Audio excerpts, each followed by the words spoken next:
आचार्य रामानुजाचार्य एक महान संत एवं संप्रदाय धर्म के आचार्य थे। दूर दूर से लोग उनके दर्शन मार्गदर्शन के लिए आते थे।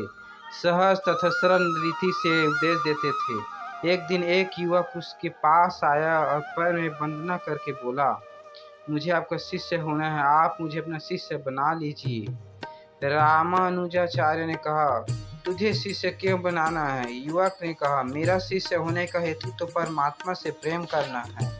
संत रामानुजाचार्य ने तब कहा, इसका अर्थ है कि तुझे परमात्मा से प्रीति करनी है, परंतु मुझे एक बात बता दे कि क्या तुझे तेरे घर के किसी व्यक्ति से प्रेम है? युवक ने कहा, ना, किसी से भी मुझे प्रेम नहीं। तब फिर संत श्री ने पूछा, तुझे तेरे माता पिता भाई बहन पर स्नेह आता है क्या? युवक ने नकारते हुए कहा, मुझे किसी पर भी तनिक मात्रा स्नेह नहीं आता। पूरी दुनिया स्वार्थ परायण है, ये सब मिथ्या माया जाल, इसलिए तो मैं आपकी शरण में आया हूँ। तब संत रामानुज ने कहा, बेटा, मेरा और तेरा कोई मेल नहीं, तुझे जो चाहिए वह मैं नहीं दे सकता।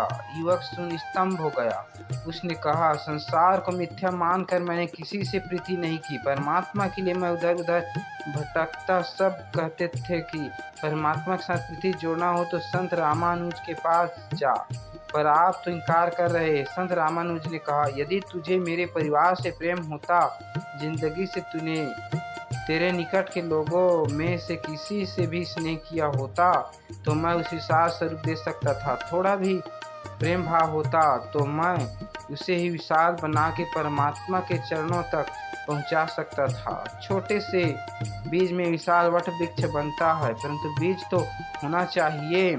जो पत्थर जैसा कठोर शुष्क हो, उसे मैं प्रेम का झरना कैसे बहा सकता हूँ? यदि बीज ही नहीं तो वट वृक्ष कहाँ से बना सकता हूँ? तूने किसी से प्रेम किया ही नहीं तो तेरे भीतर परमात्मा के प्रति प्रेम की गंगा कैसे बहा सकता हूँ? कहानी का सार यह है कि जिसे अपने निकट के भाई बंधु से प्रेम भाव नहीं, उसे ईश्वर से प्रेम भाव नहीं हो सकता। हमें अपने आसपास के लोगों और कर्तव्यों से मुंह नहीं मोड़ सकते। यदि हमें आध्यात्मिक कल्याण चाहिए तो हम अपने धर्म कर्तव्य का भी उत्तम रीति से पालन करना होगा।